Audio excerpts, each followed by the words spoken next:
Session 22, Understanding the Mind-Body Relationship. Let's talk now about the mind-body relationship and health, psychosomatic medicine, psycho the mind, soma the body, and how psycho the mind has an effect on bodily health.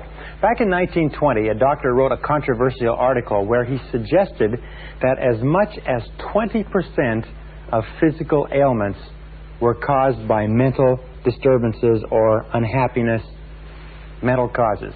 1930, in the 30s, doctors wrote again and said as much as 30% of our illnesses and ill health are mind or mentally related. In the 40s, someone wrote 40%. In the 50s, it was boosted to 50%. At every stage that it was boosted, it was vigorously resisted by the established medical professionals of the day. In the 60s, it went to 60%. In the 70s to 70%. Today, there are virtually no medical practitioners who disagree with the statistic that at least 80% of all the ailments that you and I suffer in the course of our lifetimes are psychologically caused. Psycho the mind makes soma the body sick. As a matter of fact, I've had many doctors, many medical professionals, psychologists, psychiatrists, and nurses in my courses who said that it's probably closer to 90, maybe even 95% of everything that we suffer, colds, flus, skin diseases, heart attacks, kidney disease, arthritis, strokes, up to and including cancer, are psychological in origin. So I want to talk today about stress and tension. I want to talk in this session about what it is in our mind that creates the situation in our bodies that makes us ill. Now we know, because we talked about this before, we talked about it many times, is that in a way we decide to get sick. Dr. Carl Simonton, who worked in Fort Worth, Texas for many years, wrote a wonderful book called Getting Well Again and did many excellent articles on the attitudinal aspects of disease. And he found it was an interesting thing that people seem to decide to get sick in order to deal with a situation in life that was unpleasant for them. And the more serious the situation in life was, the more serious the illness they got. For instance, if they were feeling underappreciated at work, they got a cold. If they felt that they were hard done by at work, they got the flu. If they felt that their marriage or their relationship or their entire career was a shambles and they didn't want to deal with that, they would get things as serious as heart conditions, strokes, and even cancer. He also found that people decide to get well as deciding to get sick.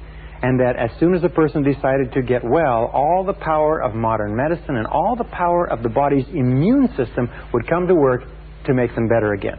Now, why are stress and tension? Well, let's talk about stress and tension. When we talk about stress and tension, we know that stress and tension are manifestations of something being wrong with our view of the world.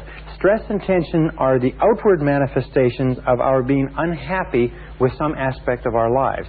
Now, whenever we feel physical pain, if you touch a stove and it's hot and you feel physical pain, the reason we have the physical pain is to give us a warning that we are doing something that is harmful for us physically. The reason why we have stress and tension is to give us a signal that we are doing something in our lives that is harmful for us mentally. And unless we deal with the situation, eventually our mind will make the body sick, and the sickness is our way of avoiding dealing with the situation, right up to the point where we can actually make ourselves sick to death. Now, with regard to stress and tension, there is an entire new area of medicine today called psychoimmunology or psychoneuroimmunology, where they talk about the effect that the mind has on either weakening or strengthening your immune system. And they find that negative emotions, stress, tension, anxiety, anger, frustration of any kind actually depress the immune system. They depress antibody production, and they make you open, if you like, to all kinds of physical illnesses, including colds and flus and other things. Is that a person who is positive, optimistic, cheerful, enthusiastic, and has high self-esteem is usually a person who is resistant to virtually any of the normal diseases going around. But a person who is negative, depressed, pessimistic, down on themselves, cynical, if you like, low self-esteem, is a person whose antibody production is depressed and depressed and depressed. So sometimes they're sick all the time. And you find that negative people are often sick all the time. Now, the key point with regard to stress and tension is this, is that stress and tension come from within. They come from within, not from without. is that there is no such thing as a stressful situation. There is only a stressful reaction. There's only a stressful reaction. For example, two people face a situation. We've used this example before, like a traffic jam. Two people face the same situation. One becomes upset, the other one is still relaxed. Or the same person faces the same situation 2 different days. One day they react differently and become upset. The next day they react in a positive way and don't become upset at all. It is always contained in the reaction. It is not out there, it is in here where stress and tension come from. It is the way that we think and respond to our world, not the world itself. Someone once wrote that there are 3 major sources of stress. And if we took the human body like this, the 3 major sources of stress are what might have been. Remember we said that people worry about the past? What might have been is a major source of stress. We continually think about how it might have been different. And in the present, we think of what we should do, what we shouldn't do. And we think in terms of shoulds and oughts. And in the future, we think of what might happen. And these 3, what might have been, what should, as opposed to what is, and what might happen, are major sources of stress in our lives. But it is always the way we think about the past, the way we think about the future, the way we think about our present in relation to reality that causes the stress, not the stress itself. We know that you can decide not to be sick. I've said this to many people in my courses, is that you can decide never to have colds again. Everybody decides to have colds or not to have colds. And when I say that, people get really, some people get very tense. Why? It's because, perfect example, why is it that young mothers never have colds? Why is it that mothers with small children never have colds, never get sick? It's because they don't have time. Is they make the mental decision that I don't have time. I have responsibilities in taking care of these children, which are so great that I cannot afford to get sick, and they don't get sick. They wait till the children grow up, go off to school, they have more time on their hands, they're spinning their wheels, or their kids grow up and go away, and then they go back to having colds and flus again. So you can decide not to be sick or not to have colds or flus by doing this very simple thing. Making the decision right now, you're never going to have a cold or flu again. Just make the decision right now, I am never going to have a cold again. And the next time you feel any cold symptoms in your body, just say, I feel terrific. I feel healthy. I feel happy. I feel terrific. I have health. I have no colds. And you know what happens? The cold will pack up and it'll go next door to Mrs. Brown, who believes in colds, and will leave you alone. And that is a fact. Well, let's talk. We talked earlier about the relationship between stress and tension and energy. Now, there are 3 major sources of energy, according to a great body of work that was done at the beginning of this century. The first major source of energy is food, and the type of food we eat, and the way we eat it, and the way we combine it, and nutrition, and vitamins, minerals, and so on. The second is air, the way we breathe, the depth that we breathe, the amount of oxygen that we get in, the amount of aerobic exercise that we get. The amount of air and the type of air is a major source of energy. And the third is impressions. Now, impressions are the way we take what happens to us in the world around us. Remember we talked about a stressful reaction? One situation can energize a person, the same situation can depress another. For instance, a disappointment or the falling through of a deal or something failing temporarily can cause one person to become depressed and fatigued, cause the other person to be energized and ready to go back on the offensive. So impressions, the way that we take in what is happening around us, are a major source on of our energy, whether it goes up or whether it goes down. And one of the most important pieces of work that I ever read on the subject is a discussion of how our body is an energy-generating machine, and it generates energy of different qualities, like an oil refinery. And the best example I can give you is this. Imagine that your body takes in raw food, just meat, potatoes, vegetables, and so on, and this is the basic foodstuff or energy that the body runs on. And if the body takes in 1,000 units of food, whatever that means, we could say 1,000 calories or 1,000 units of food, it can either be used at the physical level, as it is in most countries of the world, where it's all consumed in physical work, and at the end of the day the person is exhausted and has no energy left, or as civilization advances, as our civilization advances, if it is not consumed in hard physical work, then it is further refined and it moves up the energy chain, and it translates into emotional energy. And it takes 1,000 units of physical energy to generate 100 units of emotional energy. Now, emotional energy is what we feel with. Emotional energy is how we respond. Emotional energy is our energy, our vitality, our enthusiasm, our excitement, our self-esteem, our joy for life, and so on. If the energy is not used at the emotional level, then the body continues to refine it, like a refinery. Imagine that the physical level is crude oil. We'll call this crude. This is crude oil, takes in raw meat and potatoes. The crude oil in the oil refinery is refined down, and it comes to refined oil, the kind of oil that you would use in your car. If it is not consumed there, the refinery refines it even more into what is called mental energy. Mental energy is the energy that we think with. Now, this cannot be proved scientifically. It can only be proved intuitively by reference to your own experience.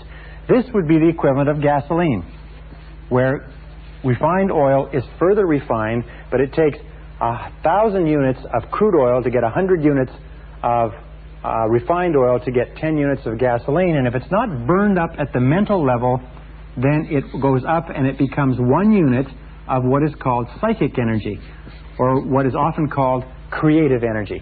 And this is the equivalent of, let us say, lighter fluid, a very, very fine form of energy.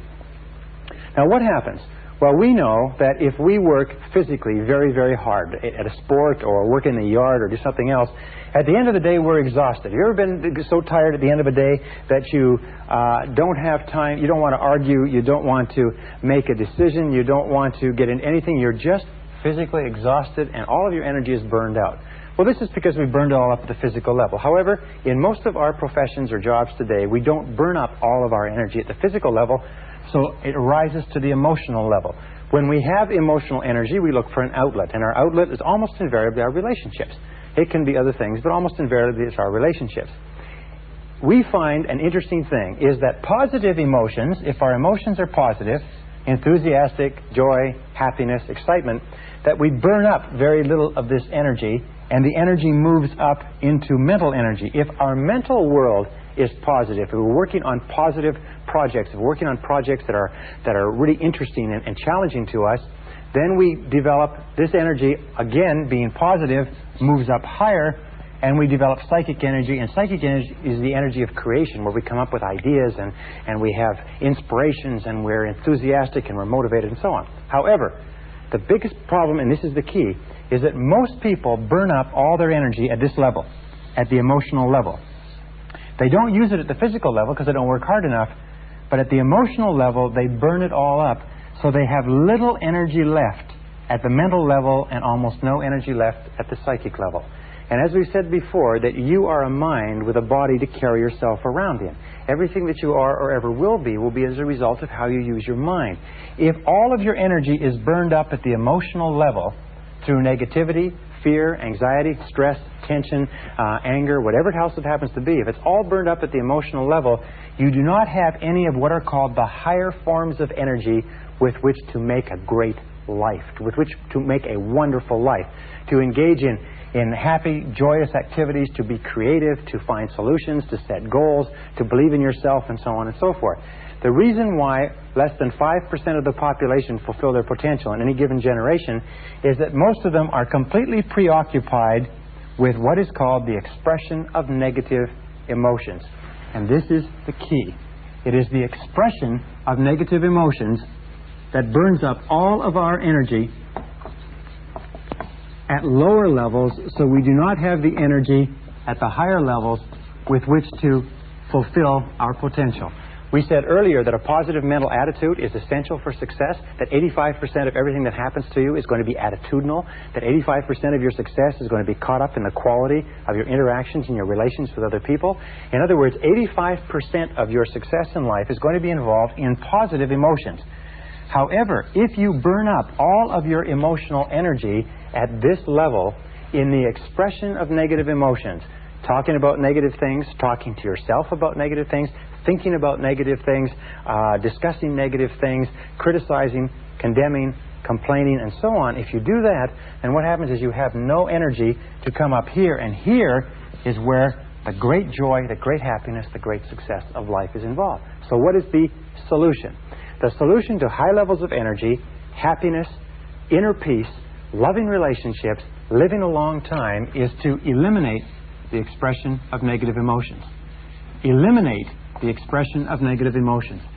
This is one of the most important lessons I have ever learned in all of my years and tens of thousands of hours of study, is to eliminate the expression of negative emotions. That is the starting point of all personal growth. In fact, we said earlier, when we were talking about responsibility psychology, we said that the elimination of negative emotions is mandatory, not option.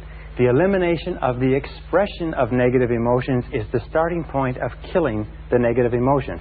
If you do not express negative emotions, if you do not discuss negative emotions, if you do not get involved in negative conversations or negative self-talk, what happens is the negative emotions die. Because of the law of concentration, if you do not dwell upon a negative for any period of time, it loses its force and effect and dies on you. All the negative energy that would have been drained off by thinking about that negative emotion is available to you to do productive things. We know, and we'll talk about this later, but one outburst of anger, 5 minutes of uncontrolled anger, can burn up an entire day's worth of emotional energy in 5 minutes. That is why people who are angry all the time very seldom produce anything constructive. So we start by eliminating the expression of negative emotions. And how do we do that? We use some of the laws that we know about. The first and most important, of course, is the law of substitution. The law of substitution means that we find other things to say. Remember, the mind is not a vacuum. We concentrate, we use self-discipline to get our mind onto something that is positive. And by putting our mind on something that's positive, it's like shifting a light. By putting our mind on something that is positive, we cannot simultaneously think about our worry. We also know that if we get busy doing something that is constructive, the action itself, because it requires our mental and physical involvement, drives out the negative emotion. We're not saying to repress. So some people say, should you repress these emotions? Should you suppress them? I mean, if you feel like this, should you push them under the surface? No, not at all. We're saying this: find reasons not to express. Find reasons not to be negative in the first place. Find reasons not to express negative emotions. Now, what are some of the reasons? Some of the simplest reasons of all is, I am responsible. When you say, I am responsible, it's very, very hard for you to blame someone else. Remember, we said that almost all negative emotions arise from our tendency to blame someone or something else for something in our lives that we're not happy about. When you say, I am responsible, I am responsible, I am responsible, I am responsible. When we say that over and over again, our tendency to be negative goes down, our tendency to be positive goes up. The more that we use the law of substitution by saying, I am responsible, the more our negative emotions weaken, and eventually you can get to the point where negative emotions have only a minuscule or a minor influence in your life. It's almost as though we have anything from 0% negative emotions to 100% negative emotions. In fact, one of the characteristics of healthy personality is that a healthy personality is a person who is on this end of the scale. Now, every one of us is somewhere on this scale, moving in one direction or the other. The question you have to ask yourself is, what percentage of your conversation, talk to yourself, what percentage of your conversation with others, what percentage of your thoughts are negative and destructive and devaluing, what percentage of them are positive, constructive, and uplifting. And your objective is to remember that everything counts, is that it is not possible for you or I to grow as human beings. It is not possible for us to evolve with our negative emotions intact. That the only way that we can achieve our potential is by working on ourselves continually to curb the tendency toward the expression of negative emotions. This brings us to another mental law, which is very important. It's called the law of habit. Remember the law of habit.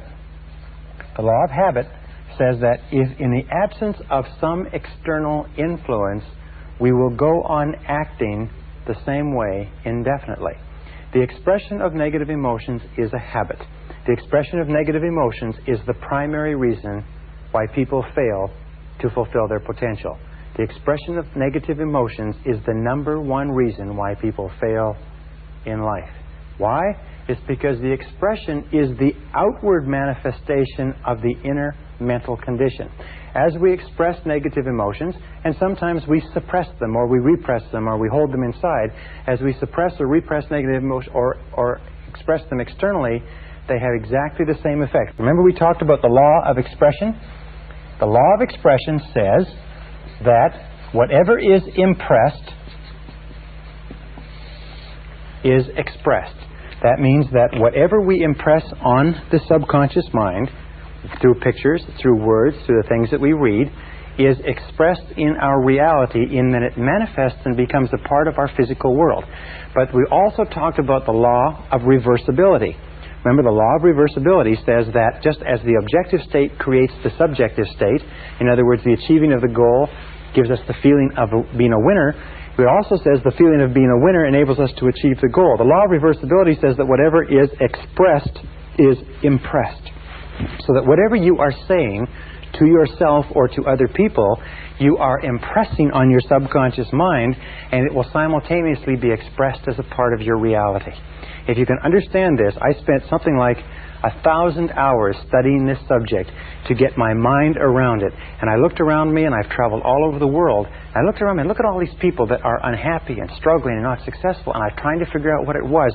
And it finally dawned on me in doing this reading that this was the answer, is that most people spend most of their time engaging in the expression of negative emotions, negative thoughts, negative ideas, negative opinions, negative criticism, devaluation, starting from early childhood, that leads to guilt, leads to feelings of worthlessness, leads to low self-esteem, fears of failure, fears of rejection, fears of loss, fears of lack, fears of limitation, fears of ill health, and so on.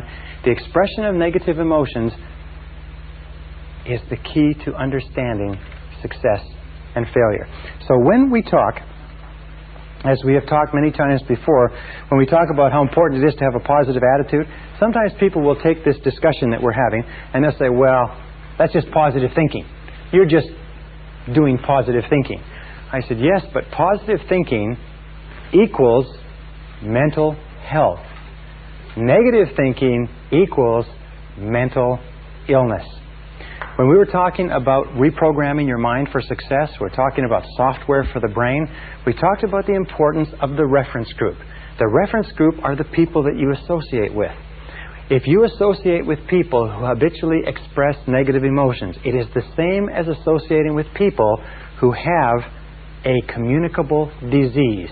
And the communicable disease is underachievement and failure in life. 95% of everything that we say and do and think is determined by the external influences, by the power of suggestion around us. And you have a choice. You know that you have the capacity to do something great, to do something wonderful with your life. You know that you have the capacity to do far more than you've ever done before. You know that you have the capacity to earn more, to be happier, to achieve more, to get more peace of mind and satisfaction out of life than ever before. If you don't know that by this stage of this course, then I somehow have not explained it properly. However, the key is this, is you must look at your life in terms of positive versus negative. You must look at your life in terms of everything counting. You must look at your life in terms of all of the influences that you allow into your suggestive environment. You must look at your life in terms of the people. You must look at your life in terms of the television programs. Television programs, the average person watches 3 to 5 murders, rapes, or violent assaults every single night on television. The average adult has seen over 20,000 violent deaths on television by the time they've reached adulthood, watching television from early childhood. Does this have an effect on your life? Does it have an effect on your attitude? Does it have an effect on your success? The law of correspondence says that each person has within them a mental program or a mental equivalent. And everything in your external world will be exactly consistent, exactly in harmony with that mental equivalent. If you wish to change your external reality to something positive, something wonderful, something happy, something exciting, the starting point is to eliminate negative influences, eliminate the expression of negative emotions, get away from negative people, get away from negative books, negative magazines, negative television programs, and keep your mind focused singly on the things that you want to be, have, and do. This is the starting point of mental health, physical health, and all success and happiness in life.